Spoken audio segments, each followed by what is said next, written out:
Hi guys, my name is Megan and I am Mrs. Bowker's daughter, and I'm also a speech therapist. So I work every day with people with autism spectrum disorder and Asperger's. And after they started reporting in the news that the shooter in the Sandy Hook school tragedy in Connecticut had Asperger's, my mom thought it would be a good idea for me to talk with you guys a little bit about what Asperger's is and also what it isn't. So I've taken some notes and I'm going to kind of go through and explain it all. And then my mom can talk with you guys a little bit afterwards about some other things that she wants to say. But I want to say that the most important thing is that everybody is different. So I'm going to give you information about Asperger's, but it's important to remember that not everybody with Asperger's has all of these things. And it's just like anyone else. We're all different too, and there are no rules when it comes to talking about people. So what is Asperger's? Asperger's is not a mental illness. It is what we call a neurological disorder, and that means that there are differences in how somebody with Asperger's brain works in comparison with people without Asperger's or autism spectrum. There are impairments in the use and understanding of nonverbal behaviors. If we say nonverbal behaviors, what I mean is difficulty with understanding how to use eye contact, difficulty with understanding how to use facial expressions and body language. So an example of that might be they might have what we call flat affect. That means that they appear expressionless, and that may come off as being mean, or you might think that they don't care, but they just don't really understand how to convey what they're feeling inside, or it's a little bit more difficult for them than it is for us. Or another thing that they might do would be to smile at an inappropriate time. They're talking about something sad and they smile. And sometimes we do things like that too because we're a little bit uncomfortable. So essentially it just means that they have difficulty with understanding our facial expressions and body language and how to use it themselves in order to communicate with us. And Mom, let me know if there at any point you want me to say something else about it. But they also have difficulty developing peer relationships. You can understand how having difficulty with understanding body language would impact that. But even though it's difficult for them, they still have a strong desire to. So you can imagine that might be very lonely. That you want to interact and communicate with other people, but it's hard for you to do that. They typically have average to above average intelligence, so we're talking about people that are very smart, even if they don't understand how to do some things, or it's more difficult to do some things that come very easy to us, or to people that don't have Asperger's. You might see them use repetitive or stereotypical patterns of behavior, and what that means is they might do funny things with their hands or have funny little tics, and they also get very fixated on certain topics or interests. For example, a close family friend of ours, he has Asperger Syndrome, and when he was little, he was fascinated with baseball. So he learned everything there was to learn about baseball statistics. I mean, he could tell you the team, he could tell you the players, he could tell you all of their statistics, and I don't know anything about baseball, so I'm not even going to try to use any terminology about it. But that's what he wanted to talk about. So you can imagine that if he came into contact with other 4-year-olds that didn't care about baseball, And that's what he wanted to talk with them about. It would be difficult for him to interact with them because they wouldn't really be interested in what he wanted to discuss. But they become experts in those areas that they're interested in. So that's a real strength for them. They have a strict adherence to routines and rules. This is something that you see that is different from what you saw the shooter do. It's obviously against the law to kill someone. But most people with Asperger's, rules and laws are very important to them. They get very upset if the rules and laws aren't followed, and they also get very upset if they get outside of their routine, because that's where they're comfortable. You might see them sound a little funny when they talk. They might be high-pitched or kind of nasal or very monotone. That just has to do with their disorder. And so it can be it could seem a little awkward to us. They can develop preoccupations with parts and objects. They will like the way that they look, or the way that they move, or the way that they feel. But that also means that they are typically very good with skills like engineering and anything mechanical, and are really good visual problem solvers. They can figure out how things work. Many people with Asperger's also have something that we call sensory processing disorder, and I don't know if my mom has talked with you guys about that at all, but you guys know what our senses are.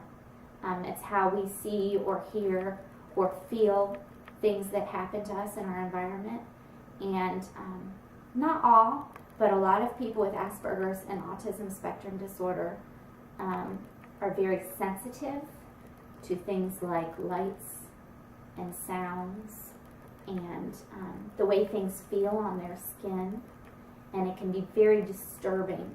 So if they're in a room, like many classrooms are, with really bad lighting, just bright lighting, it can be so distracting that they have difficulty concentrating on what they're doing, and it can be very upsetting to them. They also can have difficulty with what we call abstract skills, like problem solving, and have difficulty with coping strategies. So, this happens to us too. If something goes wrong for them, or something upsetting happens, they might have difficulty figuring out how to deal with that. And it's kind of similar to, I can relate it to you guys. If you are in high school and you break up with your boyfriend, it's the only boyfriend you ever had, it can seem like the worst thing in the world. When in actuality, it's really not that big of a deal, because more than likely you won't even remember that boyfriend once you get to college or once you get to be my age. It's just not that important. But in that moment, it seems like the worst thing that could possibly happen. So, I think people with Asperger's and autism spectrum disorder have that same issue, but it's just amplified, and that they need help figuring out how to solve problems or to cope. They're also very smart, so they can sense that they are different. And when we think about how, if we're in a room with people that we feel different than, and I know in high school I used to feel this way, and I'm sure a lot of you do. You kind of just feel like you might not fit in, that is what they might feel like all the time, because they know that the way they feel things and the way they act might be a little different than the way everybody else does. So it's important to remember that, because we all have moments where we feel like we're different than everyone. This is important because we had a little bit of difficulty earlier, but we're going to finish now. I wanted to say, one of the most important things I wanted to say is that I've been hearing reports in the news that people with Asperger's cannot empathize. Empathy is our ability to understand what other people are feeling, and it helps us to have our conscience. And people with Asperger's can empathize.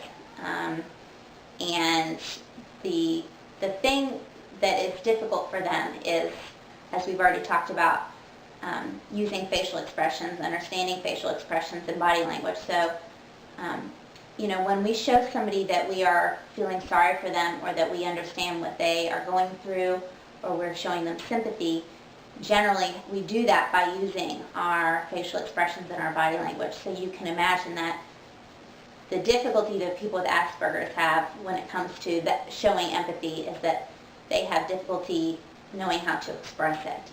Not that they don't feel it themselves.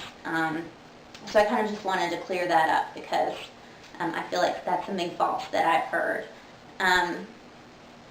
They also are more likely to have other conditions, just like with many other disorders.